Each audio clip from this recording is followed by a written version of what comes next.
С миграционной службы проверка документов.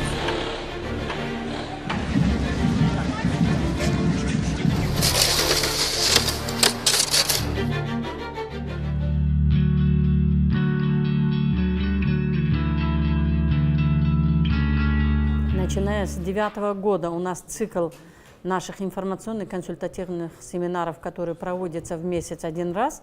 Но мы там приглашаем мигрантов из всех стран СНГ, которые обращаются к нам, которые, значит, мы сотрудничаем с другими общественными организациями, с международными организациями.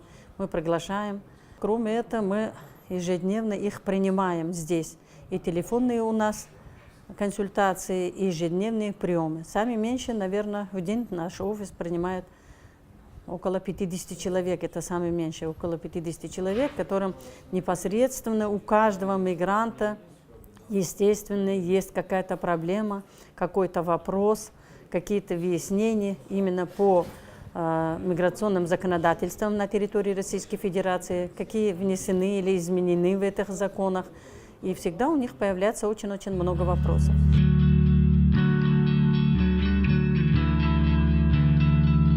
Естественно, женщины приезжают иной раз в никуда со своими детьми. Сами наболевшиеся истории, когда женщины сталкиваются с трудностями у себя в стране исхода на территории Республики Таджикистан, то ли мужья от них уехали на заработки в Россию и долгие годы не возвращаются, или не отправляют им денежные средства. И вот из-за безысходности они забирают детей и едут сюда в некуда.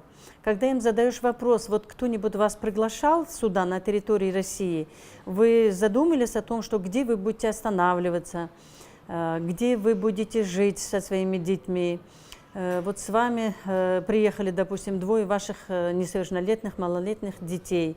Как вы их будете содержать, как вы их будете кормить, не дай бог будут болеть, как вы будете, значит, отвезти их к врачам, как будете их лечить. Они смотрят на вас, говорят, вот мне надо было, и я выехала. Почему всем можно, а мне нельзя? И такие женщины сталкиваются очень с большими такими неприятностями, с проблемами. На самом деле здесь, когда съемные квартиры, когда только говоришь, что с тобой есть дети, тем более несовершеннолетние, любой арендодатель, они тут же отказываются или в 2 раза повышают цену за аренду жилья. И эти женщины действительно мучаются. У кого-то, у своих родственников оставляют, или назад детей будут отправлять. И если еще нет доверенности от своих мужей, это вообще тоже очень такой наболевший вопрос, который здесь женщина мучается, ну, можно сказать, что с большими такими проблемами. Кроме этого, они, когда сами уезжают из страны исходов, оставляют своих детей. Если хорошо, что если с мужьями едут, то они оставляют свекровкам своим, родителям своим, сестрам, ну, близким своим родственникам, братьям, дядям, другим, как они сами здесь рассказывают. А те, которые сами едут, им обходится очень трудно. И, естественно, такие же женщины являются по приезду, кроме одной только регистрации на 90 суток, становятся уже нелегальными. Потому что из-за нехватки средств они не могут легализовать себя, не могут они оформлять на себя патент, разрешительные документы, чтобы нормально они могли трудоустроиться, нормально, чтобы получили зарплату и могли содержать своих детей.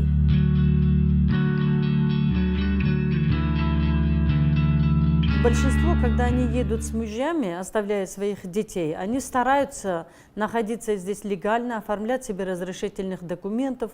Иногда они вместе работают со своими мужьями, иногда в отдельности, потому что ту работу, которую выполняют женщины, может быть, мужчины не идут на такие работы. Это, естественно, низкооплачиваемые работы, это очень грязные, трудные работы, потому что посудомойщицами они устраиваются, уборщицами в клининговых компаниях, в торговой сети, в столовых, в ресторанах идут работать.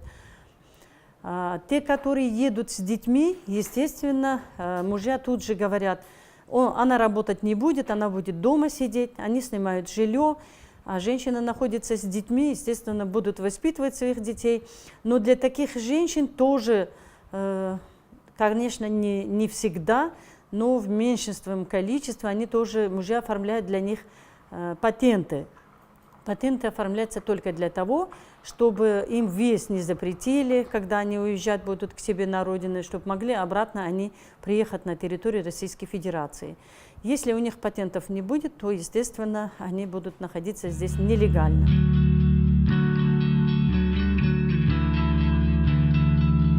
Это есть недобросовестные работодатели, которые, пользуясь всеми этими, что их, допустим, объект работы, она охраняемая или, допустим, недоступна для правоохранительных органов, для других, или там какая-то подпольная работа. Естественно, такие работодатели, даже для них это желательно, и они будут использовать таких мигранток, чтобы они работали, значит, без документов. Естественно, когда нет патента, когда нет разрешительных документов, этот человек, работающий человек, не имеет права требовать трудового договора с этого работодателя.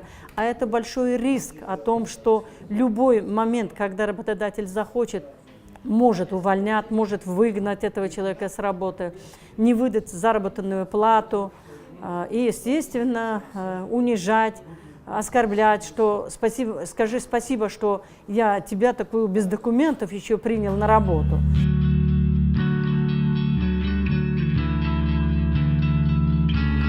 Любая женщина хочет при родах своего ребенка быть близко к своим близким. Значит, где родители, где сестры, где муж, где свекровка. Есть такой случай, допустим, когда они приезжают сюда к своим мужьям, здесь живут, здесь работают, потом по каким-то патологиям или не могут покупать билет вовремя, или у них документы уже то ли испорченные, то ли, значит, срок использования этих паспортов оно просрочилось. Эти люди уже вынуждены не могут уехать, потому что если будут обращаться к врачам, 8 месяцев беременности больше не разрешает им лететь. А на поездах в 4,5 сутки ехать до Душанбе – это самое такое тяжелое такое, время, что ли, для них можно называть. Вот из этих случаев они здесь останутся и вынуждены будут рожать на территории Российской Федерации. Здесь все дорого для них. Почему? Потому что для беременных женщин, если есть, допустим, добровольный страховой полис, оно до сих пор больше 60 тысяч рублей. А мигрантки, которые, если она даже работала уборщицей или посудомойщицей и платили ей всего 20 тысяч или 22 тысячи, собрать 60 тысяч только для родов, это очень тяжело. Потому что если они пройдут все анализы, если пройдут УЗИ, если им получать обменные карты для родов, это обойдется около 100 тысяч рублей. А за это 100 тысяч рублей она у себя на родине жила бы, наверное, год после рождения даже своего ребенка. У себя, естественно, и легче, и дешевле, и близко к своим.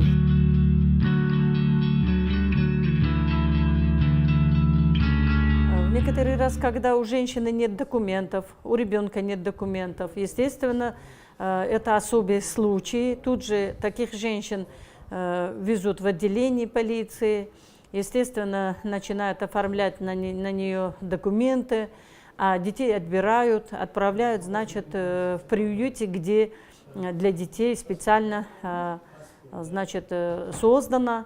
И пока выявится через посольство этих республик, чьей гражданкой оказывается эта женщина, до выявления все обстоятельства детей от матерей на самом деле отделяют. И много раз правозащитники выступают, мы сами постоянно об этом говорим, и на семинарах, значит, объясняем женщинам, что этого они делать не должны. То есть несовершеннолетних детей от матери они не имеют права отделять Ну, это и не по-человечески, и не по закону, по правам человека. Поэтому тут же мы всегда подсказываем, что такие люди, они срочно должны обращаться, значит, своим посольством и должны дать знать, где они находятся, и детей куда забрали. И они должны требовать, по какому адресу будут находиться их ребенок.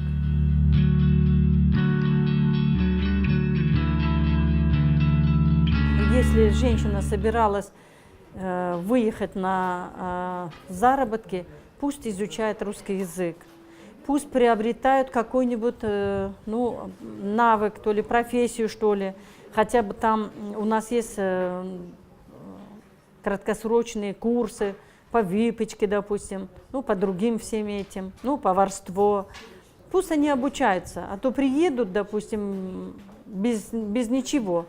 Скажешь, вот ты что сможешь делать? Я все могу делать, вот именно что?